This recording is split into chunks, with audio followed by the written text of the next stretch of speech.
Andrew Ojok Oulanyah Matiwood Paliali Right Honorable Jacob Oulanyah Mabero Speaker me Parliament Dok Benoti MP Pilak Omoro County Kibolo nyetin Meleka Kompa Wone Ojok Kibolo nye chawa dekada kikaperngwen via beach odiko iyub tame Omoro Town Council Dok Ojok Warkadan Mapol Makoboro Woko Warka Chilken Menyot Boten Chwak Ikana Kibolo nye pe Mandela Party NRM Ichu me by election year MP Pilwak Omoro County. Mapole la Church Pawan Luo TV Claudomona Kelipian Enoberuti Kuno Chama Kibolo Nying Andrew Ojok Oulanyah Mechung MP Palwak Omoro County. Ikine chawa dek dakika pirangwen Abic me odiko ono dong lutela Omoro matiete party NRM tiatera meko Andrew Ojok Oulanyah matie wot paliele retired Honorable Jacob Oulanyah me bolonye ikin dano ma no tiatera enaye lumiela choli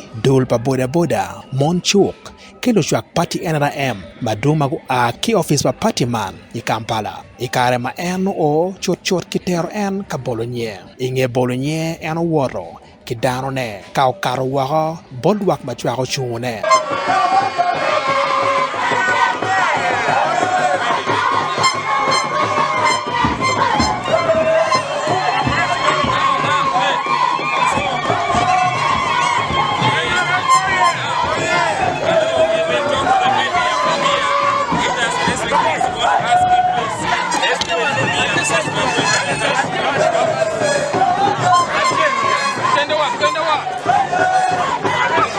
eno lok manok mamako pingo eno bino kachu ikine eno wajoni jamitie dwong tutwal mawuono no chaho ento potu piman eno miro chobgi wako afoi tutwal tuwa din nero ma bolo nye ye chala chung me Omoro bala MP na wachini kui yu beru chal banya miu bod ngat mati kero me chulo ne en bala me banya metich kai diga bolo kui kune wajo ne a boli kui chula kitich en ti mamero wa chupeno afoi to Luganda Dick Dennis Owane mano kiberga koro en tutwal macalo koro dugo palalawa Yesu Kristo ni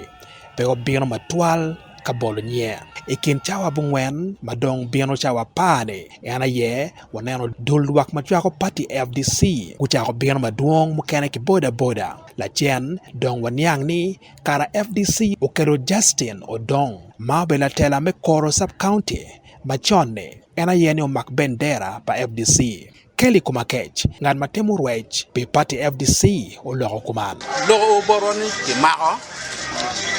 ki tuewa kata kwana ki chok tiara kwere ingeti ko bolonye and Justin Odong o loko One Luo TV constituency ana ya mako bandera pa FDC now macalo la chu amira chike bodluak me Omoro ka chel ka chule